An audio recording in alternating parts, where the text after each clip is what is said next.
پروردگار بحروں بر، پروردگار بحروں بر۔ اعوذ باللہ من الشیطان الرجیم، بسم اللہ الرحمن الرحیم۔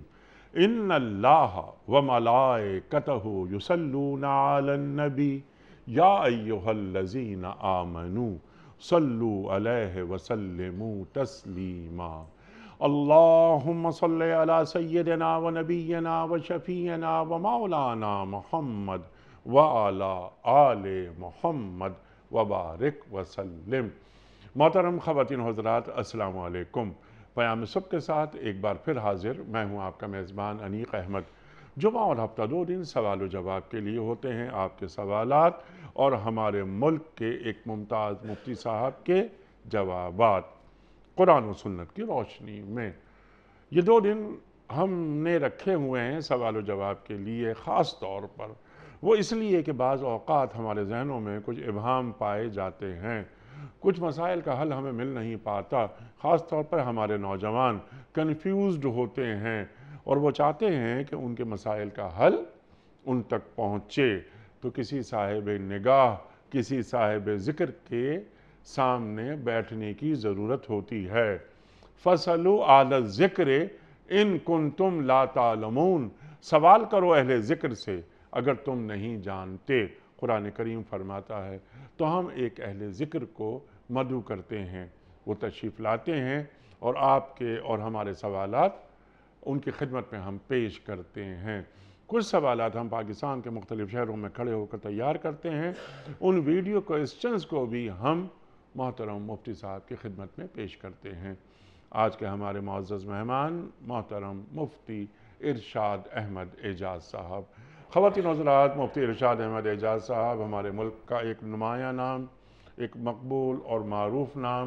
فارغ التحصیل دارالعلوم کراچی۔ مفتی صاحب کو خوش آمدید کہتے ہوئے پروگرام کا آغاز اللہ تعالیٰ کے بابرکت نام سے، سورہ جمعہ اور آیت نمبر 9۔ اعوذ باللہ من الشیطان الرجیم، بسم اللہ الرحمن الرحیم۔ یا ایہا الذین آمنوا اذا نودی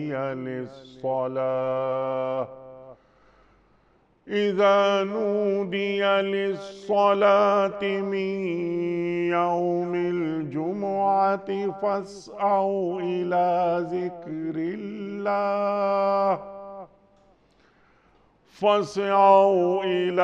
ذكر الله وذروا البيع ذلكم خير لكم إن كنتم تعلمون۔ صدق اللہ العظیم۔ اے لوگو جو ایمان لائے ہو، جب پکارا جائے نماز کے لیے جمعے کے دن تو اللہ کے ذکر کی طرف دوڑو اور خرید و فروخت چھوڑ دو، یہ تمہارے لیے زیادہ بہتر ہے اگر تم جانو۔ محترم مفتی صاحب کی خدمت میں آج کے پروگرام کے حوالے سے پہلا سوال محمد سلمان صاحب کا سوال ہے لاہور سے۔ حمد، مدح اور شکر میں کیا فرق ہے؟ نحمدہ و نصلی علی رسولہ الکریم، اما بعد۔ حمد اور مدح اور شکر، اگر اس میں آپ دیکھیں تو اصطلاح کے اعتبار سے، اردو میں جو اصطلاح ہے اس کے اعتبار سے جو تعریف ہم اللہ سبحانہ و تعالیٰ کی کرتے ہیں، ٹھیک، جس کے اندر اللہ کی صفات کا، اللہ کی بزرگی کا، اس کی برتری کا ذکر ہوتا ہے، اس کو ہم حمد کہتے ہیں۔ ٹھیک، یعنی حمد منظوم شکل میں، عموماً منظوم شکل میں اللہ کا تعریف کیا جانے والا، یا اللہ کی صفات، اللہ کی ذات، اللہ سے متعلق جو کلام ہے اس کے لیے ہم حمد کا لفظ استعمال کرتے ہیں۔ یعنی خدا تعالیٰ کی جو مدح ہوگی، تعریف ہوگی، اس کو ہم حمد سے تعبیر کریں گے۔ اس کے مقابلے میں جو مدح کا لفظ ہے یہ عام ہے تعریف کرنے کے معاملے میں، آپ جس کی بھی تعریف کریں یہ مدح کہلاتی ہے۔ اردو میں ایک مشہور اس کے لیے ایک جملہ بولا جاتا ہے، مدح سرائی، کسی کے لیے تعریف کرنا، چاہے وہ آپ اپنے کسی بزرگ کی کریں، بادشاہ کی کریں۔ اور تیسری چیز جو انہوں نے پوچھا ہے شکر۔ شکر جو ہوتا ہے اصلاً شکر نام ہے اعتراف نعمت کا، چاہے اللہ کی نعمت کا اعتراف ہو یا بندوں کی۔ اسی لیے حدیث شریف میں آتا ہے کہ جو شخص بندوں کا شکر ادا نہیں کرتا، یعنی بندوں کی نعمت، بندوں کے احسان، بندوں کے حسن سلوک کا اعتراف نہیں کرتا، وہ اللہ کی نعمتوں کا بھی اعتراف نہیں کر سکتا۔ اعتراف سے مراد یہ ہے کہ آپ سامنے والے نے اگر آپ کے ساتھ کوئی اچھائی کی ہے، نیکی کی ہے، جی تو آپ ان کے لیے کلمات ایسے ادا کرتے ہیں کہ آپ کی یہ اس نعمت کا، اس احسان کا آپ ذکر کرنے کے بعد اس کے لیے آپ احسان مندی کے کلمات ادا کرتے ہیں کہ یہ آپ نے میرے ساتھ کیا، میں اس کا شکر گزار ہوں۔ ماں باپ کے لیے انسان شکر گزار ہوتا ہے، استاد کے لیے ہوتا ہے کہ آج جو کچھ ہے میں آپ کے سکھانے سے ہوں، تو میں آپ کے لیے اس کا تہ دل سے شکر گزار ہوں۔ یہی کیفیت اللہ کے ساتھ بھی ہوتی ہے کہ اللہ کی نعمتوں کا ذکر کرتا ہے انسان اور اللہ کا شکر ادا کرتا ہے کہ تو نے مجھے نعمت دی، مجھے چلنا پھرنا دیا، ظاہری اور باطنی نعمتیں۔ تو شکر جو ہوتا ہے وہ دراصل انسان کا احسان مندی کا جذبہ ہوتا ہے، ٹھیک اور اللہ تعالیٰ نے انسان کے اندر جو قدر رکھی ہے، بلکہ اگر میں یوں کہوں کہ اللہ نے ذی روح میں جو قدر رکھی ہے، ٹھیک حتیٰ کہ جانوروں میں بھی یہ قدر کسی نہ کسی درجے میں پائی جاتی ہے کہ اگر آپ کسی جانور کے ساتھ حسن سلوک کریں تو احسان مندی کے طور پہ وہ آپ کے ساتھ بھی اپنی ایک لگاوٹ کا اظہار کرتا ہے۔ تو اسی طریقے سے اللہ تعالیٰ نے بندوں میں یہ بات رکھی اور بندگان خدا میں یہ بات رکھی کہ اپنے ساتھ کیے جانے والے ذرہ ذرہ چھوٹے چھوٹے بھی احسانات، نیکی، حسن سلوک کے بدلے میں جذبہ احسان مندی ذہن دل میں رکھنا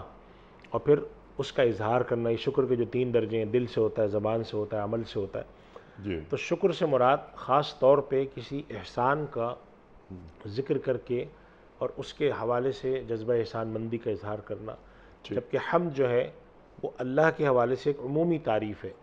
اللہ خالق کائنات ہے، مالک ہے، ٹھیک ان سب چیزوں کا۔ تو حمد میں، مدح میں اور شکر میں اس طرح کا تعلق ہے۔ تو مدح جو ہے، یعنی اگر آپ یوں دیکھ لیں کہ اگر آپ خدا کا شکر ادا کر رہے ہیں تو ایک نوعیت کی اس کے اندر حمد بھی ہے اور مدح بھی ہے۔ بندوں کا شکر ادا کر رہے ہیں تو شکر بھی ہے اور مدح بھی ہے۔ تو اس طرح سے بعض دفعہ یہ لیکن ہم صرف اللہ کی ہو ہم صرف اللہ کی ہوتی ہے، ہماری اردو اصطلاح کے مطابق ہم صرف خدا کے لیے استعمال کرتے ہیں اور کسی کے لیے نہیں۔ یہ ہیں سید رضوان صاحب، یتیم کے حقوق کے حوالے سے ہمارے دین کی تعلیمات بیان فرما دیجئے۔ بڑا اہم سوال ہے۔ جی بہت اہم سوال ہے۔ یتیم کے دیکھیں، یتیم سے حقوق جو متعلق ہیں وہ 2 طرح کے حقوق ہیں، بلکہ میں یہ کہوں 3 طرح کے حقوق ہیں۔ ایک وہ حقوق ہے جن کا تعلق ریاست سے، ٹھیک وہ ایک الگ چیز ہے کہ ریاست ایسے ان کی دیکھ بھال کرے، ان کی جائیداد کی دیکھ بھال کرے، اگر ان کے پاس وسائل نہیں ہے تو اس کا بندوبست کرے۔ لیکن 2 حقوق ایسے ہیں جو بڑے اہم ہیں۔ ایک وہ ان لوگوں سے تعلق ہے ان حقوق کا جو قرابت دار ہیں، ٹھیک یعنی یتیم جو ہوگا وہ یقیناً کسی کا بھانجا ہوگا، کسی کا بھتیجا ہوگا۔ باپ کے جانے کے بعد جو باپ کے بھائی ہیں، جو ماں کے بھائی ہیں، تو جو قرابت دار ہیں ان کے اوپر یتیم کا حق زیادہ ہوتا ہے۔ اور پھر اس کے بعد ایک عمومی معاشرے میں عام ایک جو مسلمان ہے اس پر بھی یتیم کا حق ہے۔ جیسے نبی کریم صلی اللہ علیہ وسلم نے ارشاد فرمایا کہ میں اور یتیم کی پرورش کرنے والا جنت میں ایسے ہوں گے۔ انگلیوں سے اشارہ فرمایا، یعنی قربت کی طرف اشارہ فرمایا کہ جیسے یہ 2 انگلیاں ایک دوسرے کی بالکل ساتھ ساتھ ہیں، تو جنت میں یتیم کی کفالت کرنے والے کے میں سے، یعنی اس سے مراد یہ نہیں کہ وہ رشتہ دار ہو عموماً۔ چنانچہ اس وجہ سے آپ دیکھیں کہ ہمارے یہاں مسلمان معاشروں میں یتیموں کی کفالت کا ایک تصور قدیم چلا آ رہا ہے، اور ایک بہت اچھا مضبوط تصور تھا، اب تھوڑا ختم ہو گیا ہے۔ اور وہ تصور یہ کہتا تھا کہ یتیم چونکہ اس کے سر پہ سرپرست نہیں ہوتا، کمانے والا نہیں ہوتا، تو زیادہ تر یتیم جو ہے وہ بعد بڑے جو منصب ہیں یا تعلیم ہیں یا درجات ہیں حاصل نہیں کر پاتے۔ تو ایسا ماحول فراہم کیا جائے کہ اگر کسی کے سر پہ کوئی سرپرست موجود نہیں ہے تو عام مسلمان اور وہ لوگ جو کہ قرابت دار ہیں اور پھر ریاست، یہ مل کر جو ہے ان کی کفالت کریں۔ اور یتیم کے حوالے سے ایک بات قرآن کریم نے بھی بڑی واضح فرمائی ہے، اور وہ یہ فرمایا ہے کہ یتیم جب دنیا سے باپ چلا جاتا ہے، چھوٹے بچے رہ جاتے ہیں، یتیم سے مراد ہے نابالغ بچے، ٹھیک تو عام طور پہ وہ خود اتنا باشعور نہیں ہوتے، سمجھدار نہیں ہوتے کہ اپنے مال کی حفاظت کر پائیں، اپنے حقوق کی، تو لوگ اس معاملے میں گڑبڑ کرتے ہیں. یعنی وہ لوگ جو کہ سرپرست بنے انہوں نے گڑبڑ شروع کر دی. ایسی بہت شکایتیں آتی ہیں کہ سرپرستی کسی نے کی، قریبی رشتہ دار تھے، بعد میں انہوں نے گڑبڑ کی.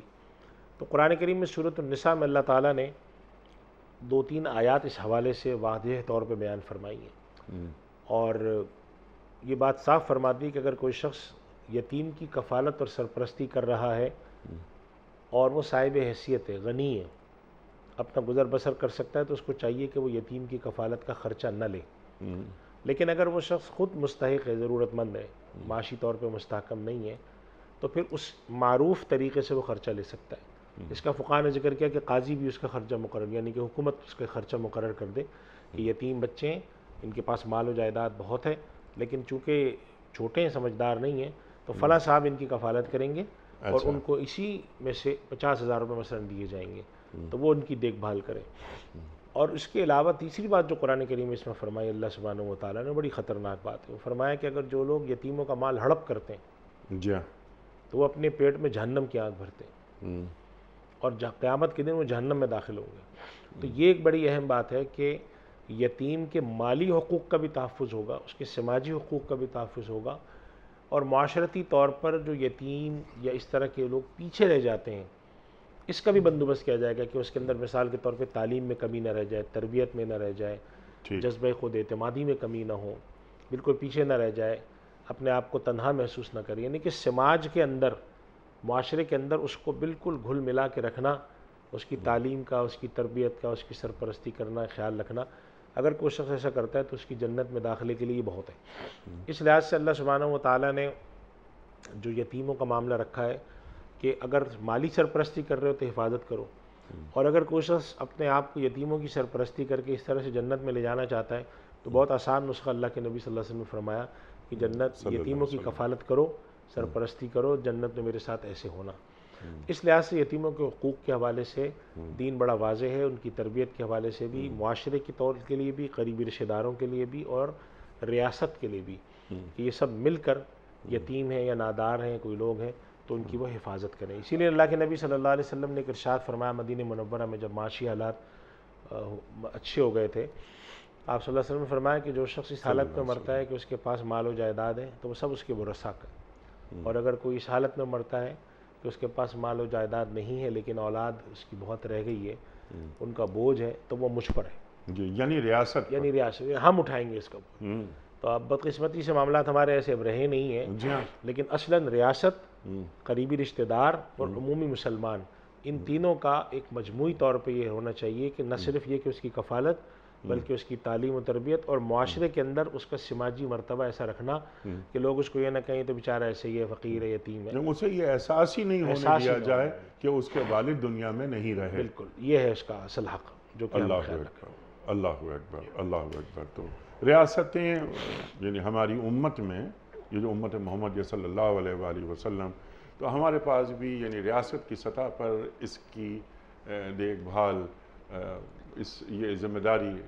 کیا ادا کر پا رہے ہیں؟ انیس صاحب، یہ تو میں سمجھتا ہوں ایک مستقل موضوع ہے کہ اسلامی ریاست کی کیا ذمہ داری ہے. جی عام لوگوں کے حوالے سے تو کیا ہم وہ حق ادا کر رہے ہیں؟ اور جن لوگوں کو اللہ تعالیٰ اقتدار دیتا ہے، اختیار دیتا ہے، ان کا کیا فرض بنتا ہے؟ ان سے قیامت میں سوال نہیں ہوگا. اگر آج اللہ ان کو منصب پہ بٹھاتا ہے اور ان کے لیے ریاست کے، قوم کے وسائل لگتے ہیں، لاکھوں کروڑوں روپے ان پہ خرچ ہوتا ہے، ان کی سیکیورٹی پہ، ان کے وسائل پہ، تو قیامت کے دن وہ اگر اللہ کے پاس وہ سرخروئی حاصل کرنا چاہتے ہیں تو ان گئے گزرے حالات میں بھی وہ بہت کچھ کر سکتے ہیں کہ جو ان کی ذمہ داری میں حقوق آتے ہیں وہ ادا کریں. قیامت کے دن چنانچہ ہمارے یہاں علامہ ابن تیمیہ رحمۃ اللہ علیہ نے اسی یتیم والی آیت کے ذیل میں لکھا ہے کہ یتیم کے مال کا جو حکم ہے وہ مسلمانوں کے اجتماعی مال کا بھی یہی حکم ہے کہ جو لوگ یتیم کا مال ہڑپ کرتے ہیں وہ پیٹ میں جہنم کی آنکھ بھرتے ہیں. تو جو مسلمانوں کا اجتماعی مال، بیت المال، نیشنل ایکسچیکر جسے ہم کہتے ہیں، ٹیکس کے ذریعے آنے والا مال، اس کو لوگ ہڑپ کرنے کی کوشش کرتے ہیں، وہ بھی اپنے پیٹ میں جہنم کا مال کی آنکھ بھرتے ہیں. علامہ ابن تیمیہ نے یہ واضح لکھا ہے، اور انہوں نے یہ بات لکھی کہ فقہائے کرام اس بات پہ متفق ہیں کہ یتیم کے مال کا جو معاملہ ہے مسلمانوں کے اجتماعی مال کا بھی وہی معاملہ ہے کہ جس حد تک جواز ہے اس حد تک استعمال کریں، اس کے علاوہ آپ اس کے جو آپ کو نہیں کرنا چاہیے. تو ہمارے یہاں ناقدری، بے اصولی ابھی بھی دیکھی جاتی ہے بہت. حقوق کے حوالے سے جو ہیں وہ یہ اللہ کے نبی صلی اللہ علیہ وسلم نے جو قیامت کی نشانیاں بتائیں اس میں سے ایک نشانی یہ بھی بتائی ہے کہ جو اہل اقتدار ہوں گے، حکمراں ہوں گے، وہ اپنے فرائض سے غافل ہوں گے۔ اور صحابہ کرام نے پوچھ بھی لیا یا رسول اللہ پھر ہم کیا کریں؟ آپ نے فرمایا کہ جو ان کا حق تم پر آتا ہے وہ تو تم ادا کرتے رہو، اور جو ان پر تمہارا حق ہے وہ تمہیں نہیں دیتے تو اللہ سے اس حق کا مطالبہ کرو، اللہ تمہیں قیامت کے دن وہ نصیب فرمائے گا۔ لیکن یہ بات واقعتاً جو آپ کا سوال ہے کہ یار وہ شخص جس کو اللہ اقتدار دیتا ہے، اختیار دیتا ہے کسی بھی درجے کا، اس کو اپنے سامنے کبھی کبھی بیٹھ کر محاسبہ کرنا چاہیے۔ جمعے کے دن بیٹھ جائیں، کسی دن چھٹی کے دن رات تہجد میں اٹھ کے بیٹھ جائیں کہ یا اللہ میرا کیا محاسبہ ہے، میرا کیا فرض بنتا ہے۔ تو جو ان کے اختیار میں وہ تو کریں، تو کم سے کم اس حد تک تو کر سکیں، ورنہ ریاستیں ہمارے یہاں من حیث المجموع اس معاملے میں حقوق سے غافل ہیں۔ اور ہمارے یہاں ہمارا ملک ہے یا اور بھی ہیں، بہت سارے کام اچھے ہوتے ہیں، میں اس سے انکار نہیں کرتا، لیکن من حیث المجموع جیسا ہونا چاہیے مثالی ایک فلاحی ریاست اور ایک اسلامی ریاست، اس میں بہت کمی نظر آتی ہے ہمیں۔ تو اللہ تعالیٰ ایسی کچھ سبیل بنا دے، ایسے حالات بنا دے۔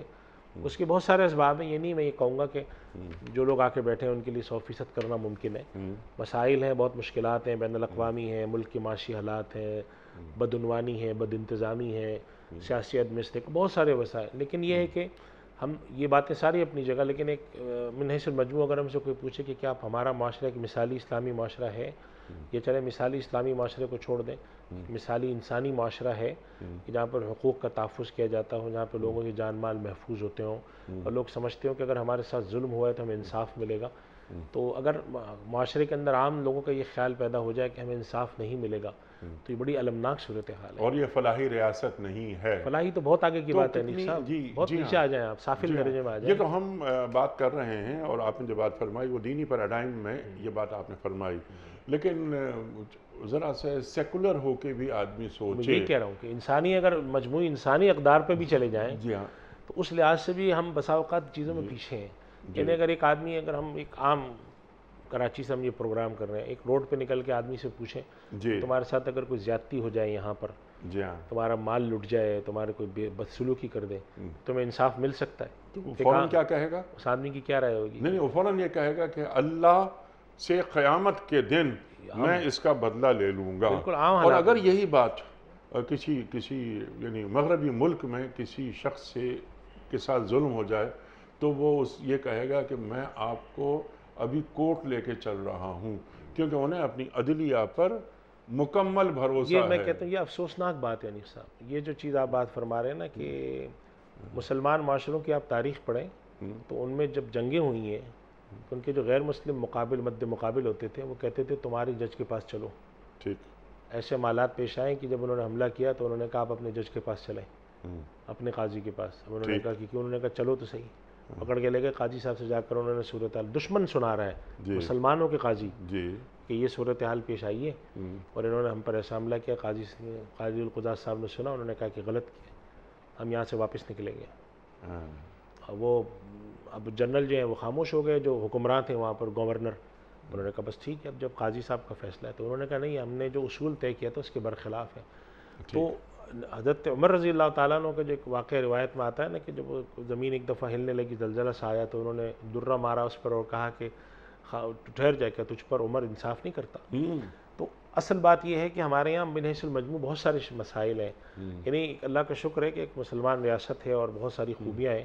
میں ذاتی طور پر پاکستان کے یا مسلمان ممالک کو ہر وقت برا بھلا کہنے کے بہت خلاف ہوں، ناشکری ہے، جی ہاں، لیکن اس کے ساتھ ساتھ یہ بات بھی ہے کہ اپنے عیوب پر نظر ہو، اصلاح کی فکر ہو، کیونکہ اگر انسان کے اندر اعتراف یا ادراک نہ ہو،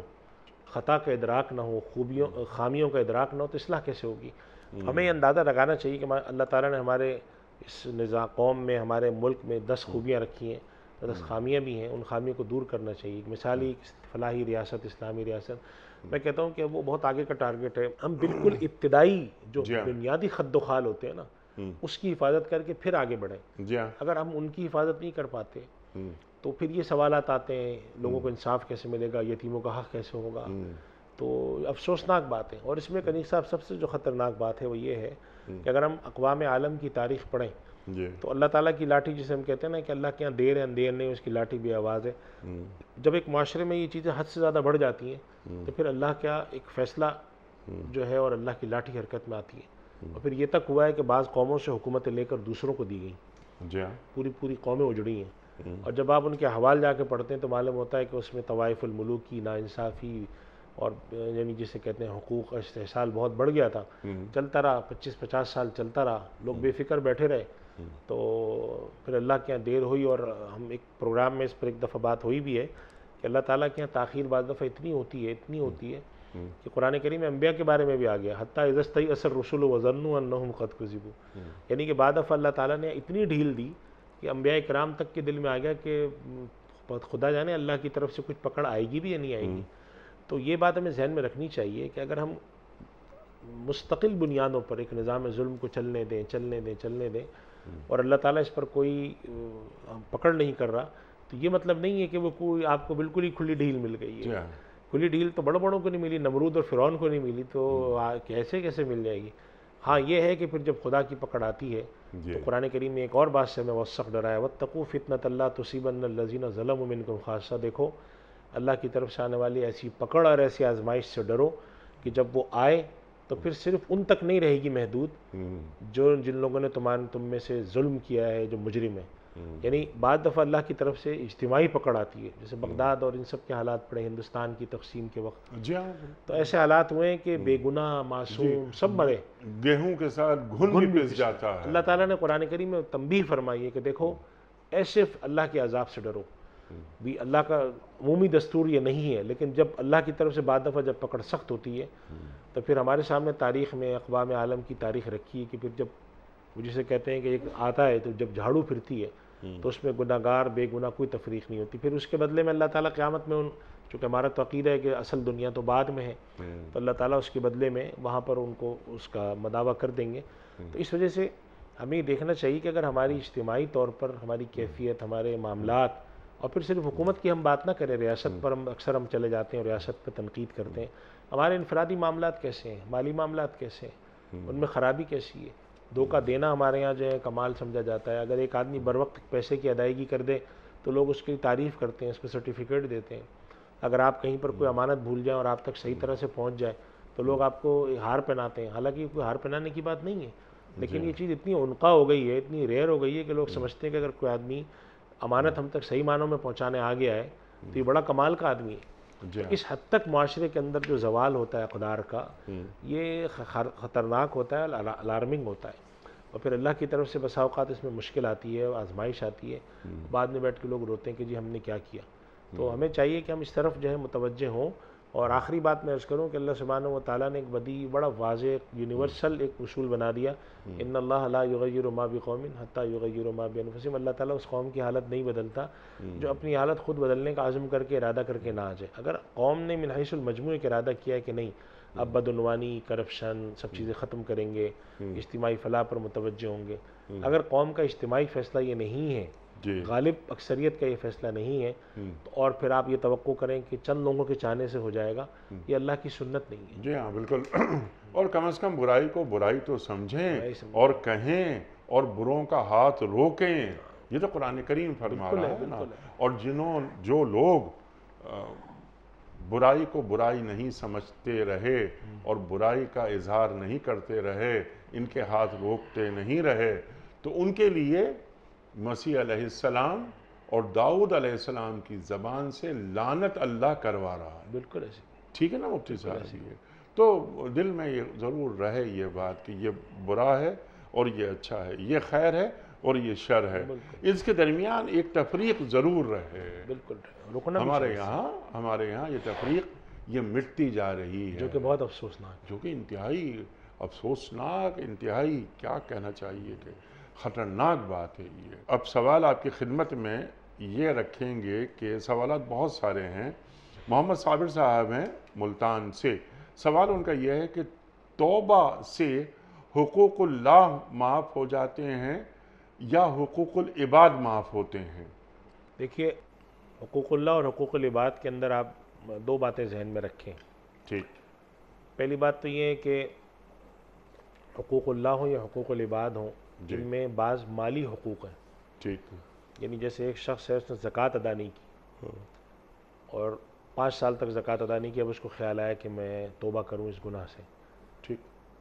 تو استغفار کرے، توبہ کرے کہ یا اللہ میں آئندہ زکوٰۃ بر وقت ادا کروں گا۔ اب سوال یہ پیدا ہوتا ہے کہ جن سالوں کی زکوٰۃ اس نے نہیں دی کیا وہ بھی معاف ہے؟ تو اس کا جواب ہے کہ وہ معاف نہیں ہے۔ اگر اس کے پاس پیسے ہیں ٹھیک، تو وہ گزشتہ سالوں کی زکوٰۃ بھی ادا کرے گا۔ حقوق العباد میں بھی یہی معاملہ ہے کہ حقوق العباد بھی دو طرح کے ہوتے ہیں۔ بعض حقوق العباد ایسے ہیں کہ جس کا مداوع ممکن ہے، تو پھر اس میں صرف توبہ کافی نہیں، مداوع بھی کرنا ہے۔ جیسے کسی ایک آدمی نے مال دبا لیا، حق مار لیا، جی، کسی کے ساتھ ظلم کر دیا، کسی جی، کے ساتھ بدسلوکی کر دی، تو اب اللہ سے اس نے توبہ کی اور ممکن ہے کہ یہ مداوع کر لے، جی، یعنی مثلا معافی مانگ لے، مثلا ان سے معذرت کرے، مثلا ان کا مال حق مارا ہے تو وہ واپس کرے، تو ایسی صورت میں پھر اس کو چاہیے کہ اپنی توبہ کو مکمل کرنے کے لیے وہ یہ کام کرے۔ ایک صورت یہ ہوتی ہے کہ ایک شخص ہے جس نے توبہ اس وقت کی کہ جب اس کے پاس کچھ بھی باقی نہیں رہا، اب وہ کہتا ہے یا اللہ میں نے لوگوں کے بہت حق مارے لیکن میرے پاس آج دینے کو کچھ نہیں ہے، اور اللہ سے وہ گڑگڑا کے توبہ کرتا ہے، جن لوگوں کے حق مارے ان کے حق میں دعائیں کرتا ہے۔ تو علماء لکھتے ہیں کہ ممکن ہے اللہ تعالیٰ اس کی نیت کو اور اس کے اس مستقل گڑگڑانے کو دیکھ کر جو لوگوں کے حقوق اس پر آتے ہیں وہ اپنی طرف سے ادا فرما دے۔ یعنی کہ ایک شخص ہے، اس نے کسی کی زمین و جائیداد پہ قبضہ کیا، اور وہ جائیداد اس کے پاس ہے جی، اور اللہ سے توبہ کر کے بیٹھا ہوا ہے، واپس نہیں کرتا، اس کا تو مطلب یہی ہوا کہ اس کی توبہ ادھوری ہے نا، اس لیے کہ اگر ادھوری توبہ اس کی مکمل ہوتی تو اس کو دوسرے کی چیز واپس کرنی چاہیے۔ ٹھیک، اب ایک شخص ہے جس نے دوسرے کا مال چھینا، چور تھا، ڈاکو تھا، اور اس کے بعد وہ کھا پی کے خرچ کر گیا، اس کے بعد اللہ نے توفیق دی، لیکن اب اس کے پاس کچھ نہیں ہے، لیکن صرف توبہ اللہ سے کرتا ہے اور ان کے حق میں دعا کرتا ہے، اللہ جن جن کا حق میں نے مارا ہے میں ان کے حق میں دعا کرتا ہوں، میں ان کو مال تو نہیں لوٹا سکتا لیکن میں ان کے حق میں دعا کرتا ہوں تو ان کو بخش دے، یہ کر دے۔ تو بعض روایت سے سمجھ میں آتا ہے کہ اس شخص کے ساتھ حسن سلوک کیا جائے گا، اس لیے کہ وہ لوگ بھی جب نامہ اعمال میں دیکھیں گے یہ ہمارے پاس نیکیاں کہاں سے آ گئیں، معلوم ہے کسی نے ان کا حق مارا تھا۔ تو ایسے موقع پر علماء نے لکھا ہے کہ اگر ایک شخص کے نیت میں اور عمل میں کوئی تصادم نہ ہو تو امید ہے کہ اللہ تعالیٰ حقوق اللہ اور حقوق العباد دونوں میں نرمی فرمائے، لیکن اگر نیت میں اور عمل میں تصادم نظر آتا ہے کہ کسی کا مال بھی دبا رکھا ہے اور توبہ بھی کرتے پھر رہے ہیں تو توبہ پھر وہ مکمل نہیں ہے، وہ ادھوری ہے۔ وہ یہ سوچ کرے کہ بھئی آج تک جو کیا وہ تو معاف کر دے اللہ، ابھی آگے مزید کرنے کا ارادہ ہے، تو ابھی ہماری معافی پوری نہیں ہے۔ تو اسی وجہ سے علماء نے لکھا ہے کہ استغفار کے ساتھ توبہ بھی ضروری ہے۔ استغفار تو کہتے ہیں جو کچھ آج تک کیا اس پہ معافی مانگنا، اور توبہ کہتے ہیں رجوع کرنا کہ یا اللہ ہم یہ کچھ کرتے رہے، ٹھیک، جو کچھ کیا اس کو تو معاف فرما، ہم آئندہ نہیں کریں گے، ٹھیک، لیکن اگر آپ کے دل میں یہ نیت ہے کہ تو آج تک کیا مجھے معاف کر دے، تو ہمارے دین میں ایسا تصور نہیں ہے، ہمارے دین میں یہ تصور نہیں ہے کہ کوئی آدمی یہ نیت رکھ کے توبہ کرے کہ ابھی تو مجھے بہت کچھ کرنا باقی ہے، آج تک جو معاف کرے، اس کا مطلب ہے اس کی توبہ ہی ادھوری ہے، جی ہاں، اس کا استغفار ہی ادھورا ہے۔ توبہ کا مطلب ہی یہی کہ پلٹ آنا، پلٹ آنا، تو پلٹ آنے میں اگر اللہ کا یا بندوں کا کوئی حق باقی اور ادا کر سکتے ہیں تو وہ ادا کرنا ضروری ہے، سبحان اللہ، اور اگر نہیں کر سکتے تو پھر اللہ سے آدمی یہ بھی مانگے کہ پروردگار میں توبہ کرتا ہوں اور فلاں فلاں لوگوں کا مجھ پر حق ہے اور میں ان کا حق ادا نہیں کر سکتا، میرے پاس پیسے ہی نہیں ہے، اور آج میں ان سے معاف کرانے جاؤں مجھے معاف بھی نہیں کریں گے، میں معافی چاہتا ہوں۔ تو امید ہے کہ اللہ تعالیٰ سے وہ یہ اگر دعا کرتے رہے کہ یا اللہ تو مجھے معاف کر دے، اور ان کا حق اس کے بدلے میں ان کے حق میں دعا کرتا ہوں، تو ہو سکتا ہے کہ اللہ تعالیٰ معاف فرما دے۔ ٹھیک، اور قیامت کے دن بندوں کو وہ لوگ جب بندے پر دعویٰ کریں گے کہ اس نے یا اللہ ہمارا حق مارا تھا، تو اللہ سے یہ دعا کرتے رہے کہ یا اللہ اس دعوے کا بدلہ تو ان کو دے دے، میں توبہ جس وقت کی ہے میرے پاس کچھ رہا نہیں ہے، اگر ہوتا تو میں دیتا۔ ٹھیک ہے، تو علماء لکھتے ہیں اگر اس کی نیت صادق ہے اور واقعتاً اگر اس کے پاس ہوتا تو جا کے لوٹا دیتا، تو امید ہے کہ اللہ سبحانہ و تعالیٰ اس کو معاف فرما دے۔ تو اصل معاملہ وہی ہے جیسے حدیث شریف میں آتا ہے، ہمارا دین، احادیث کو اگر آپ دیکھیں، قرآن پر نظر ڈالیں کہ اللہ تعالیٰ نیت کو دیکھتا ہے، سبحان اللہ، کئی احادیث میں آتا ہے کہ مال کا دار و مدار نیت پر ہے اور اللہ تعالیٰ تمہاری نیتوں کو دیکھتا ہے۔ تو اگر نیت اچھی ہوتی ہے تو بہت ساری چیزیں اللہ آسان کر دیتا ہے، اور نیت میں اگر کوئی کھوٹ ہو، گڑبڑ ہو، تو بڑے بڑی چیزیں جو ہیں وہ سبحان ان میں وہ بات نہیں رہتی۔ تو اس معاملے میں جو اللہ سے توبہ ہے، استغفار ہے، یہ ذہن میں رہنا چاہیے۔ ٹھیک ہے۔ قرآن کریم توبہ کے حوالے سے دو مختلف جگہوں پر دو الفاظ استعمال کرتا ہے، ایک تو توبہ، توبہ کا ذکر جو آپ نے بات فرما دی، لیکن توبۃ النصوحہ کی بات بھی کرتا ہے، تو مفتی صاحب دونوں میں کیا فرق ہے؟ توبۃ النصوحہ سے مراد ہے، علماء نے لکھا ہے کہ اللہ تعالیٰ فرماتے ہیں توبوا الی اللہ توبۃ النصوحہ، جی ہاں، یعنی اس سے مراد ہے کہ مکمل توبہ، یعنی کہ توبۃ النصوح خالصتاً مکمل توبہ، جس کے اندر دل میں کسی قسم کا کوئی خیال گمان برقرار نہ رہے کہ بس آج کے بعد پروردگار جو آپ فرما رہے تھے، بالکل اللہ کے آگے، اس کے بعد اگر گناہ ہو جائے وہ پھر بھی قابل معافی ہے، ٹھیک، لیکن آج دل میں یہ نیت نہ ہو۔ اب جیسے بسا اوقات کسی سے پوچھا بھئی آپ یہ گناہ کرتے ہیں تو چھوڑ دیں، انہوں نے کہا دیکھیں میرا اپنا خیال ہے کہ شاید میں دوبارہ کر بیٹھوں، تم نے کہا ٹھیک ہے آج آپ توبہ کریں، لیکن آپ کی یہ توبہ توبہ نصوح نہیں ہے، ٹھیک، کیونکہ آج آپ تھوڑا سا اس کے معاملے کے اندر نا اپنے پر کہتے جی اپنے پر اعتماد نہیں، میں نے کہا اس کو چھوڑ دیں اپنے پہ اعتماد کو، صحیح، آپ اللہ کے آگے بیٹھ کے کہ یا اللہ آج میں تیرے گھر میں بیٹھا ہوں یا تیرے سامنے بیٹھا ہوں، آج میں عہد کر کے اٹھتا ہوں، توبہ کر کے اٹھتا ہوں کہ میں آج کے بعد نہیں کروں گا۔ جی، ایسی معاملات کے لیے حدیث شریف میں آتا ہے کہ بندہ ایک دفعہ تو گناہ کرتا ہے، پھر توبہ کرتا ہے، پھر گناہ کرتا ہے، پھر توبہ کرتا ہے، ہاں، تو اللہ تعالیٰ کو 10 دفعہ بھی بندہ گناہ کر کے توبہ کرے تو اللہ کو یہ بات جو ہے وہ جی ہاں، اللہ تعالیٰ منع نہیں فرما، اس سے مراد یہی کیفیت ہے جی ہاں، کہ نیت کر لی میں گناہ نہیں کروں گا، پھر ہو گیا، ٹھیک کیونکہ ہے، انسان ضعیف ہے، اللہ نے قرآن میں، ٹھیک ہے، لیکن اگر توبہ کرتے وقت دل میں کھوٹ ہے صحیح، تو بھائی میں توبہ تو کر رہا ہوں لیکن میں نے کسی کا مال قبضہ کیا بھائی واپس نہیں کروں گا، یا فلاں چیز ہے وہ نہیں کروں گا، حق ادا نہیں کروں گا، بلکہ جب بھی موقع ملے گا میں مزید مال مزید کروں گا۔ غصب کر لوں گا۔ تو آج تک جو میں آیا ہوں، جیسے ہمارے یہاں لوگ ہوتے ہیں غلط سلط الٹے سیدھے کام کرتے ہیں اور رمضان المبارک میں حرم چلے جاتے ہیں، عمرہ کرتے ہیں، اب جب آپ کبھی ان سے پوچھے بھائی تمہارے دل میں کیا بات ہے، تم جو کچھ کر کے آ رہے ہو یا تم نے جو کچھ کر رکھا ہے وہ غلط تو ہے، ٹھیک، وہ کہتے ہیں ہم نے معافی مانگ لی، تم کہتے ہیں کہ معافی تو مانگی، اللہ تعالیٰ معافی قبول کرے، اور اچھی بات ہے کہ آپ آئیں، اس کا مطلب ہے دل میں ایمان ہے آپ کے، لیکن آپ کے خیال نہیں آتا کہ آپ کی توبہ ادھوری ہے، کہ آپ نے کسی کا مال اتنا دبایا ہوا ہے۔ ہاں یہ ایک الگ بات ہے کہ کسی معاملے میں آپ کا ایک قانونی اختلاف ہے، وہ ایک الگ بات ہے کہ کسی معاملے میں دو پارٹنرز کی لڑائی ہو گئی، ورثہ کی لڑائی ہو گئی، وہ حق مارنے میں نہیں آتا جب تک کہ ایک دوسرے کا حق وابستہ ہے اور کورٹ میں چل رہا ہے۔ ایک بڑا واضح لوگوں کا حق مارا ہوا ہے آپ نے، پیسے لیے ہوئے ہیں، رشوتیں لی ہوئی ہیں، بھتے لیے ہوئے ہیں، اور اس کے باوجود آپ یہ سوچتے ہیں کہ میں جا کر اللہ کے یہاں توبہ کر لوں اور یہ ان میں سے کوئی چیز واپس نہیں کروں گا اور اس کام کو میں روکوں گا نہیں۔ ٹھیک، بعض علماء نے انیف صاحب اس بارے میں بڑی سخت بات لکھی ہے، بعض علماء نے لکھا ہے کہ اس نیت کے ساتھ توبہ استغفار میں توہین ہے اللہ کی، اللہ اکبر، کیونکہ اللہ تو عالم بذات الصدور ہے نا، جی ہاں، تو آپ کے سامنے ایک آدمی آ کے توبہ تو کر رہا ہے لیکن دل میں یہ کہ جو کچھ آج تک کیا وہ تو معاف کر دیں، لیکن آئندہ میں کروں نہ کروں اس کی کوئی گارنٹی نہیں دے رہا ہوں۔ یہ توبہ کے ساتھ کھلواڑ ہے، کھلواڑ ہے، تو کھلواڑ جو ہوتا ہے نا کہ جیسے قرآن کریم میں اللہ سبحانہ و تعالیٰ نے فرمایا کہ اے نبی صلی اللہ علیہ وسلم، یہ لوگ آپ کے پاس جو آتے ہیں اور ادھر ادھر کی باتیں مسخرہ پن کرتے ہیں، مذاق بھی اڑاتے ہیں، تو آپ جب ان سے پوچھتے ہیں وَلَئِن سَأَلْتَهُمْ لَيَقُولُنَّ إِنَّمَا كُنَّا نَخُوضُ وَنَلْعَبُ، آپ ان سے پوچھیں یہ کیا کرتے ہو تم، کبھی قرآن آیت کی ایسے لگاتے ہو، کبھی آوازیں کستے ہو، تو یہ جواب میں کہیں گے انما نخوض ونلعب، ہم تو ایسی طرح مذاق وذاق کر رہے ہیں آپ سے، کوئی ایسی بات جی ہاں، تو اللہ تعالیٰ نے آگے فرمایا اب اللہ و آیاتہ و رسولہ کنتم تستہزئون، اللہ کا، اس کی آیات کا، اس کے رسول کا کھلواڑ کرتے ہو۔ اللہ، تو اس چیز کے لیے قرآن کریم میں آپ انیس صاحب جانتے ہیں کہ استہزاء کی ایک پوری اصطلاح ہے قرآن میں اور جگہ جگہ استعمال ہوا ہے، تو اگر آپ توبہ کرتے وقت عزم مصمم نہیں کرتے تو بعض علماء کہتے ہیں کہ بعض صورتوں میں اس میں استہزاء کے معنی داخل ہو جاتے ہیں، جی ہاں، اور استہزاء جو ہے وہ اللہ نے کسی کی برداشت نہیں کی۔ قرآن کریم میں جہاں بڑے بڑے مجرمین کا ذکر آتا ہے، نوح علیہ السلام سے لے کر نبی کریم صلی اللہ علیہ وسلم تک کے جو مقمد صلی مقابل، اللہ علیہ وسلم، ان کی ایک کامن چیز آپ دیکھیں، یستہزئون، جی ہاں، استہزاء، اور استہزاء کیا ہوتا ہے کہ ارے سب ایسے ہی ہے بٹ ٹھیک ہے، معافی بھی مانگ لیں گے چلے جائیں گے، تم بھی خوش ہو جانا مولوی صاحب، یہ نہیں ہے، کیونکہ یہ عبدیت کے براہ راست منافی بات ہے۔ آپ بندہ ہے، اس نے اللہ کے پاس جا کر کہا یا اللہ میں بہت کمزور ہوں، گناہ گار ہوں، گناہ ہو جاتے ہیں، معاف فرما، اور میں پورا عزم کرتا ہوں آئندہ میں نہیں کروں گا، اور میرے پر کسی کا حق ہے میں واپس کرتا ہوں، پھر بھی اگر گناہ ہو جاتا ہے پھر کیا یا اللہ میں کمزور ہوں، مجھ سے بار بار گناہ ہو جاتا ہے، جی ہاں، لیکن یہ دل میں سوچ کے جانا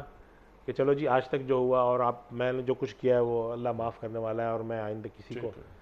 وہ نہیں ہونا چاہیے۔ جی ہاں، یعنی وہ اللہ کے رسول صلی اللہ علیہ وآلہ وسلم کے احکامات اور قرآن کریم کی آیات کا مذاق نہیں بنانا چاہیے۔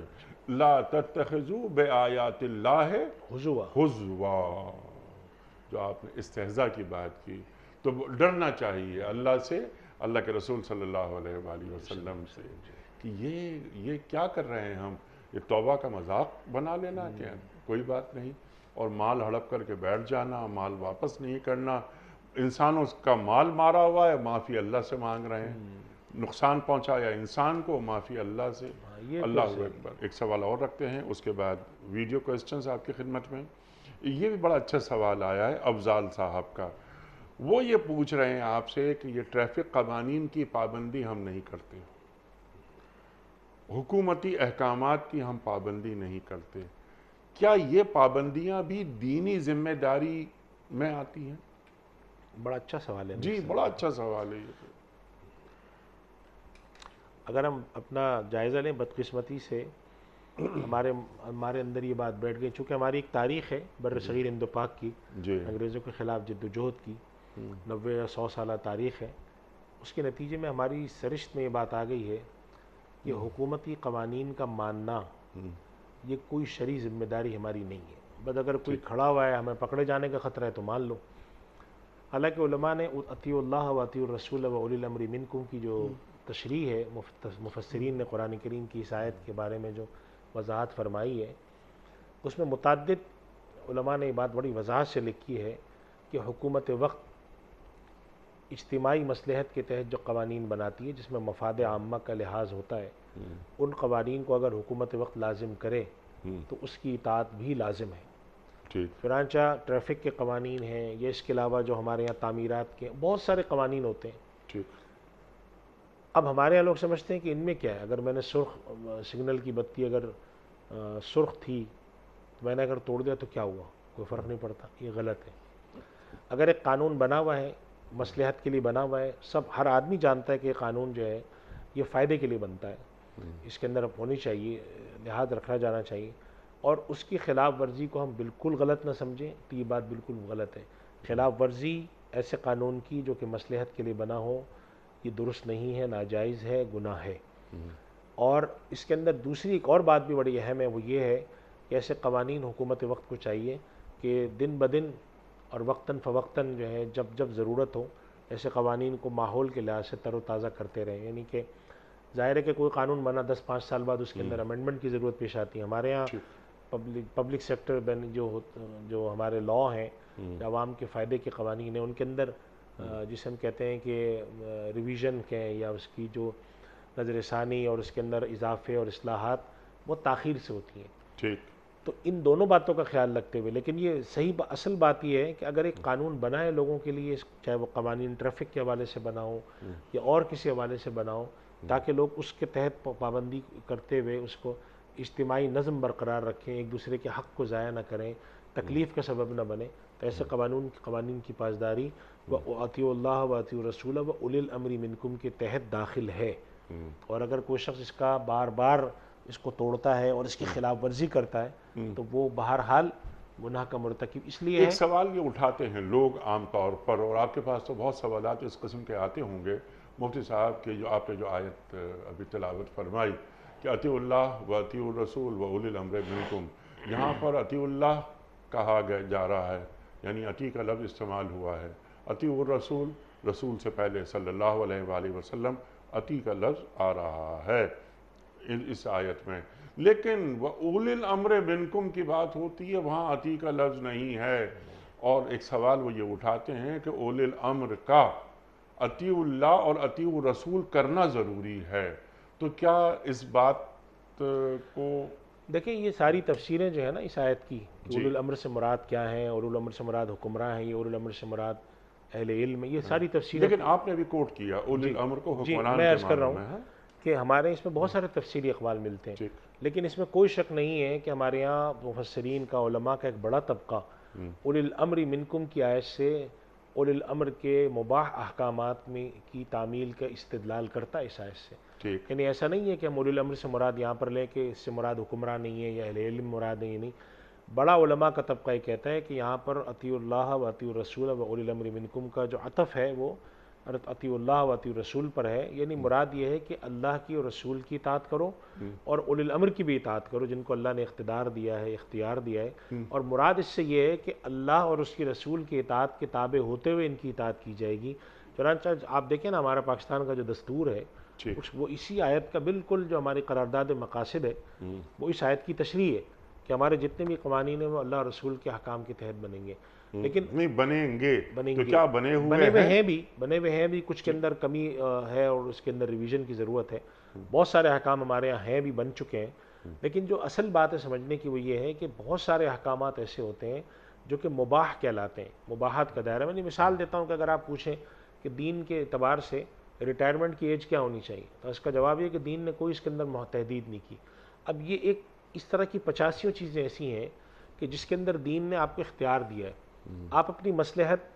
اپنے ایک عمومی جو دائرہ ہے اس کو دیکھتے ہوئے، نظام کو دیکھتے ہوئے تحدید کرتے ہیں. مثال کے طور پہ پاکستان کے اندر جو ہے وہ گاڑیاں عام طور پہ لیفٹ ہینڈ سائڈ پہ چلتی ہیں، لیکن دنیا کے بعض ممالک رائٹ ہینڈ سائڈ پہ چلتی ہیں. اب اگر آپ سے کوئی پوچھے کہ جی رائٹ ہینڈ سائڈ پہ چلنی ہے یا لیفٹ ہینڈ سائڈ پہ چلنی چاہیے، کیا دین کا حکم ہے، تو آپ کہتے ہیں دین نے اس معاملے میں مباح رکھا ہے. ہمارے یہاں جو سڑکیں ہیں وہ کالے رنگ کی ہوتی ہیں، کول تار کی ہوتی ہیں، آپ کہیں کہ سفید رنگ کی کیوں نہیں ہوتی. تو میرے کہنے کا مقصد یہ ہے کہ جو دین کے جو انسان کے عمومی معاشرتی احکام ہیں ان کا بہت بڑا حصہ مباح کے دائرے میں آتا ہے. ٹھیک ہے. اب اس کے اندر اگر حکومت وقت جی مصلحت عامہ کو دیکھتے ہوئے دین اور اصول کے ضابطے کی خلاف ورزی نہ کرتے ہوئے کوئی چیز مقرر کرتی ہے تو اس کا مقرر کرنے کا اختیار اللہ نے اس کو رسول نے دیا ہے. ٹھیک ہے. سوال صرف چھوٹا سا میرا آپ سے یہ ہے کہ اگر اولی الامر یعنی حاکم حکمران اطیع اللہ اور اطیع رسول نہیں کر رہا تب بھی اس کی اطاعت کی جائے گی؟ اگر وہ اطیع اللہ اور اطیع رسول نہ کرتے ہوئے کوئی قانون بنائے گا تو وہ قانون سازی مسلمان معاشرے میں کالعدم ہے، ناقابل قبول ہے. ہاں اگر وہ شخص اپنی ذاتی زندگی میں گناہگار ہے لیکن مسلمانوں کے اجتماعی معاملے کے اندر، یعنی ایک علماء میں ایک گفتگو ہے ہمارے یہاں جو عمرانیات کے جو ماہرین علماء ہیں ان کے یہاں فقہاء میں بھی گفتگو ہے کہ اگر حاکم وقت اپنے یہاں قوانین اللہ اور رسول کے احکام نافذ کرتا ہے لیکن خود اپنی ذاتی زندگی میں گناہگار ہے، بے نمازی ہے ٹھیک ہے یا بدعمل ہے، لیکن قانون اس کے سارے وہی ہیں جو چلتے ہیں، تو اس صورت میں وہ قانون یہ نہیں سمجھے جائیں گے کہ یہ آدمی خود اپنا حکم دے رہا ہے، ٹھیک ہے کیونکہ وہ اس کا اور اللہ کا معاملہ اللہ کا معاملہ ہے. یہاں پر بھی یہی معاملہ ہے. لیکن اگر حاکم وقت اللہ اور اس کے رسول کے احکام کو پس پش ڈال کر ایسے قانون سازی کرنے کی کوشش کرتے ہیں، جیسا کہ پچھلے کچھ 6-8 مہینے میں ہم نے کئی ایسے قوانین دیکھے ہیں کہ وہ خلاف دین لانے کی کوشش کی جا رہی ہے اور نام کسی اور چیز کا استعمال کیا جاتا ہے، کرنا کچھ اور مقصود ہوتا ہے، تو وہ احکام دین کے اعتبار سے اور ہمارے آئین کے اعتبار سے ناقابل قبول اس لیے ہیں کہ اطیع اللہ و اطیع رسول کے دائرے کے نیچے ساری چیزیں ہونی ہیں. ٹھیک ہے. اطیع اللہ و اطیع رسول و اولی الامر بھی اطیع اللہ اطیع رسول کے تابع ہے. سبحان کہ اللہ. اولی الامر نے اگر مباحات میں کوئی چیز طے کی ہے کہ اگر کہیں پر طے کر دیا کہ جی 60 سال کی عمر ریٹائرمنٹ کی ہے یا لیفٹ ہینڈ سائڈ پر ہماری گاڑیاں چلا کریں گی، یہ سرخ بتی پر اتنا، یہ سارے مباحات ہیں. ٹھیک ہے. یہ اس کے اندر دین نے کہہ دیا کہ اگر حکومت وقت ایک مصلحت کو دیکھتے ہوئے چیز طے کرے وہ کر لے، تو کریں. آپ لیکن جب سود کا معاملہ ہو تو سود کا معاملہ حکومت وقت کا ہی نہیں ہے، یہ اللہ اور اللہ کے رسول صلی اللہ علیہ وآلہ وسلم کے احکامات ہمارے سامنے موجود ہیں. اور فَإِن لَمْ تَفْعَلُوا فَأَذِنُوا بِحَرْبٍ مِّنَ اللَّهِ وَرَسُولِهِ. جب قرآن نے فرما دیا تو پھر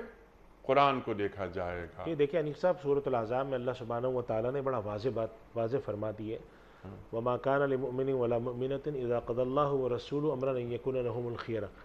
اگر اللہ اور اس کے رسول کوئی چیز طے کر دیں صلی اللہ علیہ وسلم تو کسی مسلمان مرد اور عورت کا اس میں کسی قسم کا اختیار ہی ختم ہو جاتا ہے. ٹھیک ہے. یعنی ہاں یا نہ کرنے کا ٹھیک کہ یہ غلط ہے یہ صحیح ہے، ٹھیک یہ اختیار ہی ختم ہے. ٹھیک ہے. اسی وجہ سے ہمارے یہاں علماء کرام مسلمان من حیث المجموع تمام مکاتب فکر کے علماء اس پہ متفق ہیں کہ حلت اور حرمت جو قرآن نے اور اللہ اور اس کے رسول نے طے کی ہے اس کے آگے مسلمان کچھ نہیں بولے گا. سبحان اللہ. سبحان جو تفصیلات ہیں مباحات ہیں اس کی ایک الگ بات ہے. ٹھیک ہے. وہ مباحات اس میں تو جیسا آپ نے کہا right hand drive left hand drive اور بہت ساری تفصیلات ہیں، بہت ساری وہ سب تابع ہیں اللہ اور اس کے رسول کے احکام. اب اگر کوئی شخص آ کے سود کے معاملے کو چھیڑتا ہے، کوئی شخص آ کر جو یہ مردوں اور عورتوں کی شادی اور اس طرح کے جو مسائل ٹرانسجینڈر وغیرہ کے حوالے سے چھیڑتا ہے، کوئی اور آ کر مسلمان معاشرے کے اندر جو ہے وہ بدفعلی کو رواج دینے کے لیے بالکل یا 18 سال سے کم عمر کا غیر مسلم اسلام قبول نہیں کر سکتا نہ کرنا، یا اس قسم کے جو قوانین بنتے ہیں یہ قوانین اطیع اللہ اطیع رسول کے خلاف ہیں اور یہ پاکستان کے آئین کے بھی خلاف ہیں. لیکن مسئلہ یہ ہے کہ اب ہمارے یہاں کوئی جائے ان کے خلاف مختلف بڑی عدالتوں میں پٹیشن دائر کرے اور کہے کہ یہ قانون کیسے بن گیا. اب وہ ہمارا پروسیجر اتنا لمبا ہے، اتنا لینتھی ہے، اتنا زیادہ اس میں اخراجات ہوتے ہیں کہ لوگ پھر رک جاتے ہیں. اللہ ورنہ ایسا ہونا نہیں چاہیے. سبحان اللہ. سبحان اللہ. مفتی صاحب بہت طویل گفتگو ہماری ہوئی. سبحان اللہ. سبحان اللہ. میں چاہتا ہوں کم از کم ایک آدھ سوال تو رکھا جائے آپ کی خدمت میں. ویڈیو کوسچن مفتی صاحب کی خدمت میں. السلام علیکم مفتی صاحب، میرا سوال یہ ہے کہ طلاق کے بعد بچہ شرعی طور پر کس کے پاس رہ سکتا ہے؟ دیکھیں انیق صاحب، طلاق کے بعد دو باتیں ہمیں ذہن میں رکھنی چاہیے کہ طلاق کے بعد بچہ رکھنے کے حوالے سے دو صورتحال پیش آتی ہیں. ٹھیک. ایک صورتحال یہ پیش آتی ہے کہ ماں باپ میں سے کسی ایک کا یا دونوں کا معاملے میں کوئی گڑبڑ ہوتی ہے. ٹھیک. تو اس صورت میں فقہائے کرام کا اتفاق ہے کہ بچے کی مصلحت کو فوقیت دی جائے گی. اچھا. یعنی فرض کریں کہ آپس میں طلاق ہوئی اور معلوم ہوا کہ وہ جو مرد ہے وہ مثلا خدا نخواستہ نشہ کرتا ہے, لاپرواہ آدمی ہے, تو اس صورت میں یہ نہیں دیکھا جائے گا کہ وہ باپ علیحدہ بچہ اس کو دو, بلکہ دیکھا جائے گا کہ اس کے پاس بچے کے رہنے میں بچے کی مصلحت نہیں ہے, لہذا بچہ اس کو نہیں دیا جائے گا. اچھا. اسی طرح اگر ایک عورت کا معاملہ ایسا سامنے آتا ہے کہ وہ لاپرواہ ہیں یا کوئی بیماری ایسی ہے اس کو ذہنی طور پر یا کوئی نفسیاتی طور پر کہ بچے کا وہاں رہنا خطرناک ہے, تو بچہ ان کو نہیں دیا جائے گا. پہلی بات تو یہ ذہن میں رکھنی چاہیے. دوسری بات ہے کہ اگر ایک عمومی معاملہ ہے کہ میاں بیوی بالکل ایک نارمل زندگی گزارتے ہیں لیکن آپس میں ناچاقی ہو گئی, اب علیحدگی ہو رہی ہے, تو سوال یہ ہے کہ بچہ کس کے پاس جائے گا. تو اصول یہ ہے کہ جو بچے کی پرورش ہے ابتدائی وہ چونکہ ماں بہترین کر سکتی ہے تو ماں کے پاس رہے گا وہ. ٹھیک. اور پچھلے دنوں یعنی ہمارے یہاں پاکستان میں ایک طریقہ کار یہ تھا کہ اگر ایک عورت دوسری شادی کر لیتی تھی تو اس سے بچے کا حق واپس لے لیا جاتا تھا. تو حال میں ہی سپریم کورٹ نے اس حوالے سے اسی اصول کو بنیاد بنا کر فیصلہ دیا ہے, اور وہ صحیح فیصلہ ہے کہ یہ نہیں دیکھا جائے گا کہ بس ایک عورت نے شادی کر لی تو بچہ چھین لیا جائے, بلکہ اس کے باوجود بھی دیکھا جائے گا کہ بچے کا کہاں رہنے میں فائدہ ہے. اگر بچے کا ماں کے ساتھ رہنے میں فائدہ ہے تو خواہ وہ خاتون دوسری شادی کر بھی لیں, بچے کو ماں کے پاس ہی رہنے دیا جائے گا, محض اس بنیاد پہ اس سے بچہ نہیں چھینا جائے گا کہ تم نے دوسری شادی کیوں کر لی. کیونکہ دوسری شادی تو مرد بھی کر سکتا ہے, تو اگر مرد دوسری شادی کرے تو اس سے تو بچہ واپس نہ لیا جائے, لیکن عورت کرے تو واپس لے لیا جائے. تو انہوں نے کہا محض اس بنیاد پر نہیں ہوگا, مصلحت کو دیکھا جائے گا. اور ایک خاص مدت تک پہنچنے کے بعد جو بلوغت کی ہے یا 7 سال کی ہے, اس میں وہ حق حضانت جو ہے وہ تربیت کا وہ باپ کے پاس چلا جاتا ہے اور باپ اس کو دیکھتا ہے. لیکن ان دونوں میں ایک اصول کی بات بڑی اہم رکھنی چاہیے میر صاحب, یہ پرورش کا حق یا پالنے کے حق کا یہ مطلب نہیں ہوتا کہ اگر ماں کے پاس ہے تو وہ باپ اس سے نہیں مل سکتا ہو, یا اور اگر باپ کے پاس ہے تو ماں نہ مل سکتی ہو. ایک ہمارے یہاں یہ بڑا ایک طریقہ ہو گیا کہ اب باپ کے پاس آ گیا تو وہ ماں کو ملنے نہیں دیتا, لے کے بھاگ جاتے ہیں. دوسری بات یہ ہے کہ اگر وہ ماں کے پاس ہے تو باپ کہہ چونکہ ماں کے پاس ہے لہٰذا میں خرچہ نہیں دوں گا. میرے علم میں ایسے کیسز ہیں کہ بچہ جو ہے ماں کے پاس پڑ رہا ہے اور اپنے ماموں, لڑکی اپنے بھائی کے ساتھ رہتی ہے یعنی ماموں, اور اپنے باپ یعنی نانا کے ساتھ بچے کے, اور شوہر ان کے کبھی کبھی آتے ہیں اور 100 روپے دے کے چلے جاتے ہیں, یعنی مہینے میں شاید 400-500 روپے دیتے ہیں, اور دعویٰ ان کا یہ کہ میں ہر ہفتے ملوں گا. تو یہ بھی طریقہ غلط ہے. آپ کو اصول کے تحت بچے کی پرورش اگر ماں کے پاس ہے تو بچے کا خرچہ آپ دینے کے پابند ہیں, ماں کا تو نہیں دیں گے, ظاہر تعلق ختم ہو گیا. تو ہمارے یہاں ان سارے قواعد کے اندر نا بے اصولی بہت ہے, اور عام طور پہ میں نے دیکھا ہے ذاتی رنجشیں اس میں گھس جاتی ہیں, تو لوگ انتقامی جذبوں میں آ جاتے ہیں اور جھگڑے اور عجیب فساد, اور اس کے اندر سب سے زیادہ جس کی بدحالی اور بربادی ہوتی ہے وہ بچے ہوتے ہیں. کبھی وہ وہاں ادھر پھنس رہے ہیں, کبھی ادھر پھنس رہے ہیں. عدالتوں میں آپ جائیں, عدالتوں میں آئے دن یہ ایک تماشا لگا ہوتا ہے, کوئی رو رہا ہے, کوئی چیخ رہا ہے, تو اس کے اندر سب سے پہلے بچے کی مصلحت کو دیکھا جاتا ہے, کہاں رہنے میں بچے کی مصلحت بہتر ہے. تو ابتدائی تربیت تو ماں کے پاس ہے, لیکن ایک بچہ باشعور ہو جاتا ہے تو باپ کے پاس چلا جائے گا. لیکن اگر اس میں اندازہ ہے کہ باپ کے پاس جانے میں اس کے خراب ہونے کے امکانات ہیں, تو عدالت اس کے حوالے سے کچھ لوگوں سے رائے لے کر بات فرما دی کہ مصلحت کو دیکھا جائے گا. آپ کا بہت شکریہ مفتی صاحب, جزاک اللہ. آپ تشریف لائے اور حسب روایت آج بھی ہم نے آپ سے بہت سیکھا. خواتین حضرات, یہ جمعہ اور ہفتہ 2 دن سوال و جواب کے لیے رکھے ہیں ہم نے. ان 2 دنوں میں آپ کے سوالات ہوتے ہیں, مفتی صاحب کے جوابات ہوتے ہیں. پیر, منگل, بدھ اور جمعرات یہ 4 دن قرآن کریم کی مختلف آیات گفتگو میں آتی ہیں. ہمارے ملک کے ممتاز علماء تشریف لاتے ہیں اور قرآن کریم کی آیات سے ہمیں جوڑتے ہیں, قرآنی علم ہم تک منتقل کرتے ہیں. شان نزول سے لے کر لمحہ موجود تک قرآن کریم کی یہ آیات ہم سے کیا مخاطبت کر رہی ہیں. اللہ تعالی ہمارے علماء کو سلامت رکھے, ہماری علمی کمی کو دور کر دیتے ہیں. وقت مکمل ہوا ہمارے آج کے پروگرام کا. آپ اور ہم جانتے ہیں کہ پیام صبح کا اختتام ہوتا ہے روزانہ ایک قول پر, اور وہ قول ہوتا ہے صاحب نہج البلاغہ امیر المومنین حضرت علی مرتضیٰ کرم اللہ وجہہ کا. آپ فرماتے ہیں کہ سچائی زبان کی امانت ہے اور سنجیدگی عقل کی زینت. سبحان اللہ, سبحان اللہ. سچائی زبان کی امانت ہے اور سنجیدگی عقل کی زینت۔ اللہ اکبر۔ اپنے میزبان انیق احمد کو کل تک کے لیے اجازت دیجیے۔ خدا حافظ۔ پروردگار